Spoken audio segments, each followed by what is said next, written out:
Boom shakalaka, this is insane for Bitcoin and crypto. Stay tuned. What's up everyone, Miranda here from Crypto Love. Today's video, this is insane for Bitcoin and crypto. Before we get into it, like the video, join us on Twitter, the Crypto Love, and of course, subscribe to the OG Bitcoin and crypto YouTube channel, making daily videos longer than anybody else. Now today, fear and greed at 26. If you want proof of the indecision across the market recently, just take a look at these historical values. Fear, extreme fear, neutral, extreme greed. Nobody knows what the heck is going on, but I'm sure a lot of people will tell you they do. Now, Bitcoin today, the overall market up 1%, Bitcoin at 85,854, Ethereum at 2242, and XRP at 226. And if we take a look, Bitcoin broke down exactly when we said it did. Right now, it is sitting perfectly on the bar pattern from the double top of last cycle, which is this red pattern right here, just shrunk down to what we saw previously. This would have the price hold here for a little while longer till the middle of March and then continue falling to roughly hit $69,000, not a bad number, by the end of March, beginning of April. The other possibility is this green pattern right here, which we mentioned earlier, would have Bitcoin back to $108,000 by the end of March. I threw my hat in the ring for that one, so we'll kind of have to see how it plays out. Now, some perma bulls are turning not perma bulls, bears at the moment, talking about potential drawdowns in the scenario where the market has gone from bull market to bear market. Previously, we've had 70 to 90% drawdown.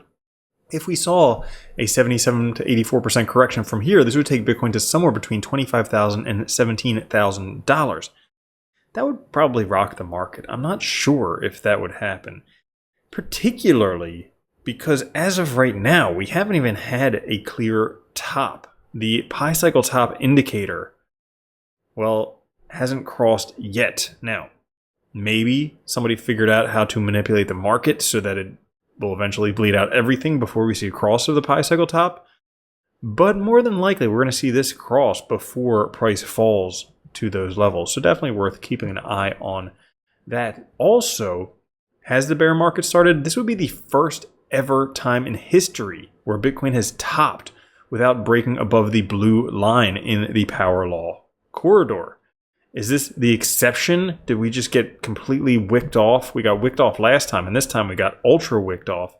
Did it happen once again? I wouldn't put it past, smart money and whatever else, but hey, that would be insane. Absolutely freaking insane. Pretty much a negligible bull market, if any. Now this chart right here, suggesting that, well, the bottom is in. You survived the largest Bitcoin realized loss since the FTX event, which was essentially the bottom. This is definitely a bottom signal. Back then, it was negative 18.99% realized loss for the profit loss margin. This time it's negative 18.87%, pretty much right there with the tariffs. So likely, you know what you do? What is that? Something about rumors and sell the news? Well, the news already happened. I mean, this is just the market overreacting. I don't think it's going to get much worse in here, but, I'll just take my foot out of my mouth tomorrow. We'll see how this turns out. Now, breaking, more than 74% of realized Bitcoin losses came from holders who bought in the last month. That's right. The ultra lettuce hands bought at the top and sold the bottom. The market's baptizing noobs, and they're folding. Only the educated survived. Holy freaking cow. That's nuts. They literally bought only to sell at a loss. I don't understand how people do this, but, it takes all types. Right now, Bitcoin is trading at levels that historically cause rebounds. Right now, Bitcoin rebounds when on-chain trader realized loss margin hits negative 12%, this dashed line right here. Right now, it's at negative 14%.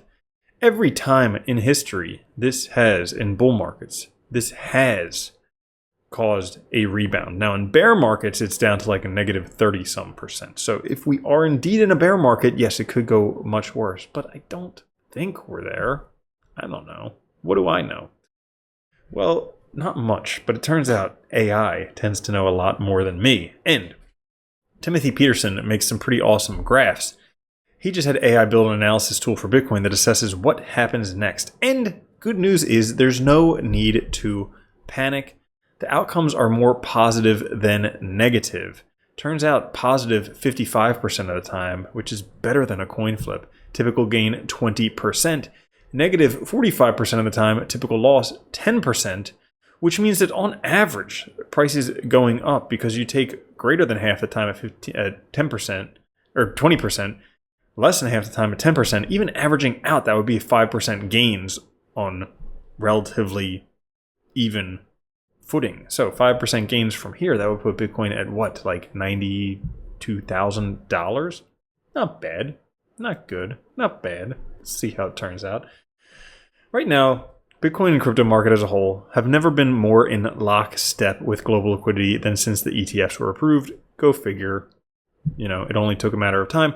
Right now, the black line is rising relative to liquidity. This is the total crypto market cap versus M2 money on a 90-day lag. You can see that this is starting to tick back up, but Bitcoin has not yet started to tick back up. So maybe it's only a matter of time. We do have a big bottoming signal for Bitcoin in bull markets. Again, all this stuff is, are we still, nobody knows.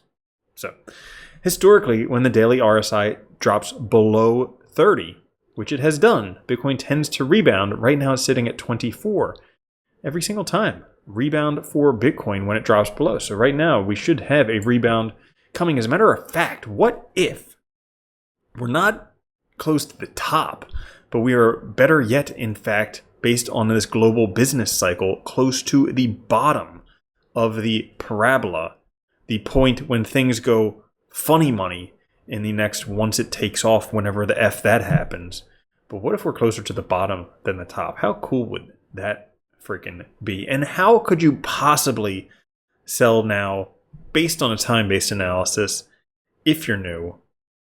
I guess you could sell because you're panic selling, but hey, taking a look at this from the halving, generally the peak happens in this green territory.